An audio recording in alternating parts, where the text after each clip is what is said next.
Hello, students. So we've been considering texts related to human origins. One of the first texts that we considered was from the Hebrew scriptures. We looked at the first portions of this text, and today, with this video, I'd like to look at chapter 3 very briefly, because chapter 3 is very important because it gets to basic beliefs about humanity. The character of humanity. It gets to basic beliefs about values, meaning what is right and wrong, good and bad. And it gets to basic beliefs about knowledge. It also gets to some beliefs about men and women. In all of these, all of what I'm going to share today, there are varieties of opinion, or varieties, not of opinion per se, but there are varieties of perspective, varieties of interpretation. So other scholars and historians have looked at these texts in other ways than I will share with you. So I would like you to be making notes on this. You can make notes on your text page or on a separate page.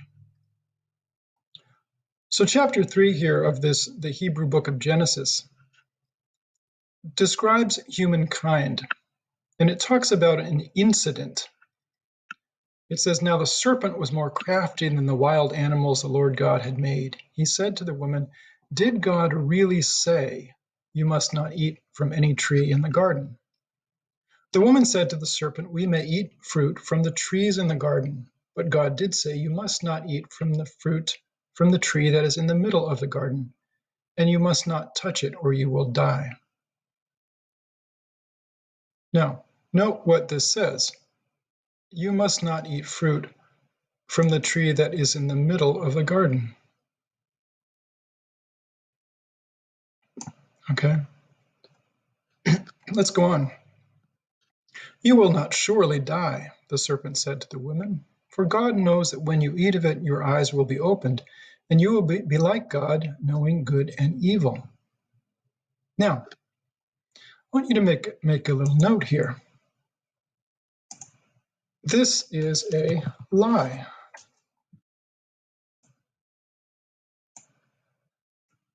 So, one of the core ideas in Judaism, Christianity, and Islam is that there are truths and there are lies.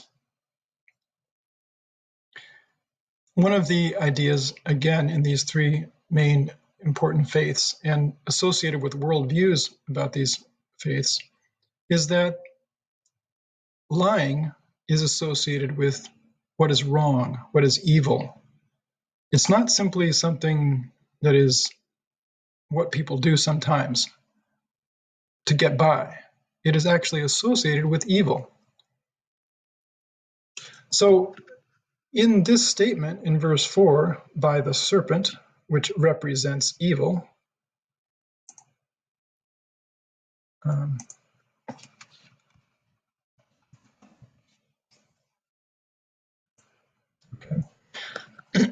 in the statement by the serpent, the serpent is not telling the truth. This is not the tree of the knowledge of good and evil, as some people would say. It is instead the tree of life and death.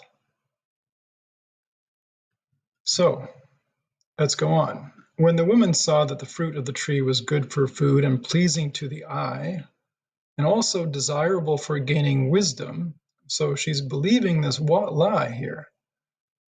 She's believing the lie that you would gain wisdom. She also gave some of it to her husband who was with her, and he ate it. And the eyes of both of them were open, and they realized they were naked, and they sewed fig leaves together to cover themselves. Now, there's a bunch of symbolism in here that you need to be aware of as educated men and women. First, the symbolism of the tree. This is a symbolism of the tree of life. Now, whether you believe there actually was a Garden of Eden, or this is an allegory or a story to teach, or it actually happened, this symbolism is referred to repeatedly in literature and in art, so you need to understand the symbolism, whether you believe it or not. If you believe it, the symbolism can be helpful to understand nuances or details of your own belief. So the tree of life is very symbolic. It's the source of, yes, it is a source of wisdom, but it's also the source of life. Here's another symbol down here, the fruit. Now, commonly in art, this is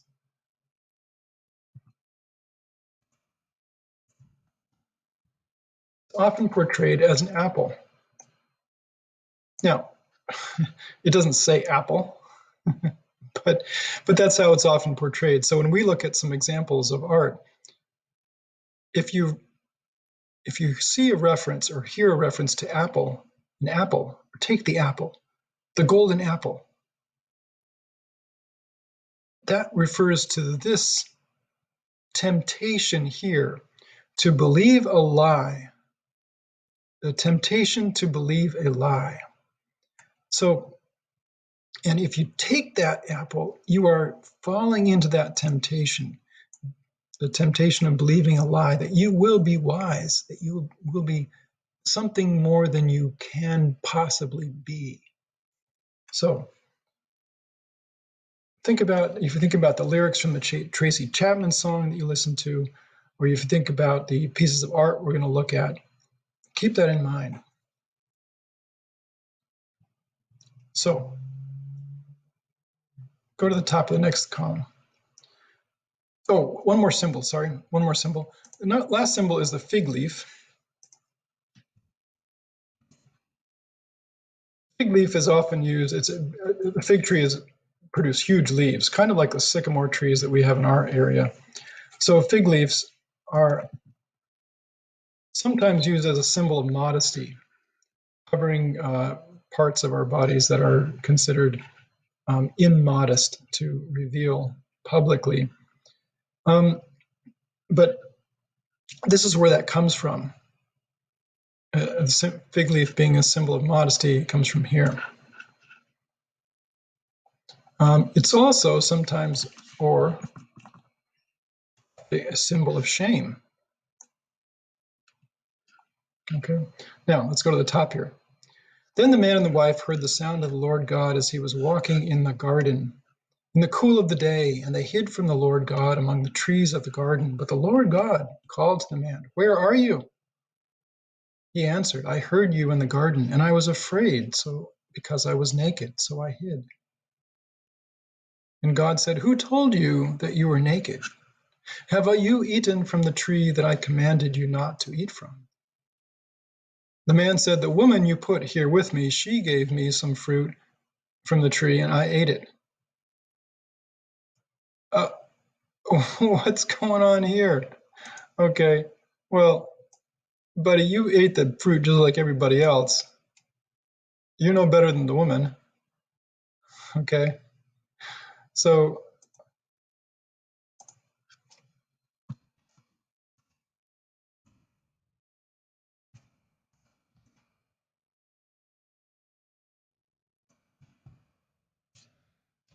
the key point here in these verses here is that man and woman are both to blame. The Lord God said to the woman, "What is this you have done?" The woman said, "The serpent deceived me, and so I ate it." And so the Lord God said to the serpent, "Because you have done this, cursed are all you above all livestock and all the wild animals. You will crawl on your belly. You will eat dust all the days of your life. And I will put enmity," that means hatred, "between you and the woman, between your offspring and hers. He will crush your head, and you will strike his heel." To the woman he said, "I will greatly increase your pains in childbearing. With pain you will give birth to children. Your desire will be your husband, and he will rule over you." To Adam he said, "Because you listened to your wife and ate from the tree about which I commanded you must not eat of it, cursed is the ground because of you. Through painful toil you will eat of it all the days of your life. You will produce thorns and thistles." So let's take a look here. This whole section and particularly this part here. Whoops. Whoa. Slowly now. Okay. This part here describes what is called in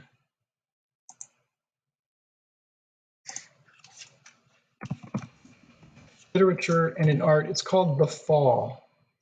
The fall is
okay.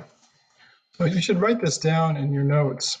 So this idea of the fall is is a term used to describe the human rebellion against God's love and command not to eat, and a belief in the lie that we are gods, godlike. It is the reason for pain, suffering, hardship in the world. So when we talk about the fall, sorry, one button does it all. So when we talk about the fall in art, we talk about the fall in literature, we talk about the apple as a temptation leading to the fall, leading to a condition that is less than that which we were created for.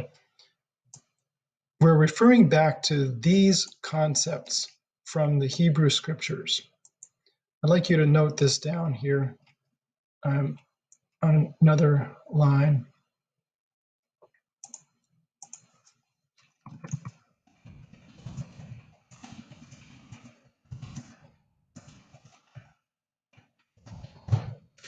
So it puts us in a condition less than that to which we were created for. And so do you have to believe this? No, but this reflects the Hebrew, Jewish, and Muslim concept of the world and the world around us. It also unlocks for us a lot of meaning in art.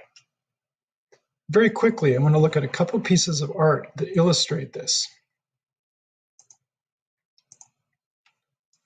First piece of art is from the ceiling of the Sistine Chapel in Vatican City. Vatican City is a small enclave, a small part within the city of Rome. It's where the Pope and all the Pope's advisors and high officials of the Roman Catholic Church live. This is on the ceiling of a chapel called the Sistine Chapel. It's a series of paintings done by the artist Michelangelo. These paintings were done in fresco, so painted onto wet plaster, so the paint is actually part of the ceiling itself. So this painting here is one of many that shows the story of creation, and here we have Adam and Eve and the serpent, and you can't see it, but there's a fruit there that's being taken. That's the fruit, the apple that's being taken. And then we have this figure up here with a sword driving them out of the Garden of Eden. So this panel of art on the ceiling in the Sistine Chapel cannot be understood unless you understand this concept of the fall and the concept of original sin. Original sin means the first rebellion against God, and the idea that Adam and Eve together ate this fruit. That's the original sin. The fall is another word for the effect of that original sin. A fall from grace would be the full name of that. Here's another image by the 16th century painter Albrecht Dürer. He was not a painter, he was an artist who made fine line drawings. Here we have Adam and Eve and an apple. She has the apple in her left hand here, kind of hidden away, and the serpent here. Okay. And there's lots of other symbolism in here as well. But this artist from the Netherlands, from Northern Europe in the 1500s, does this amazingly detailed drawing, hearkening back to these ancient Hebrew scriptures and this idea of the fall. So that you can see the original in the Metropolitan Museum of Art once that opens up, and it's safe to go there again. How about this? One of the most famous writers in the English language wrote this. It's a poem. It's called Sonnet 93. He just gave these numbers. Sonnet is a type of poem. And look at the last two lines. How like Eve's apple doth thy beauty grow, if thy sweet virtue answer not thy show. Now, I'm not going to suggest an interpretation for that. You can think about that, pause the video and ponder over it and reflect on this. But it would be impossible to understand what he's saying in this whole sonnet if you don't understand this concept of the symbolism of the apple, original sin, and the fall. So we go back to these texts, and I hope you have a renewed realization of the importance of these texts in understanding art, literature, and perhaps our human condition.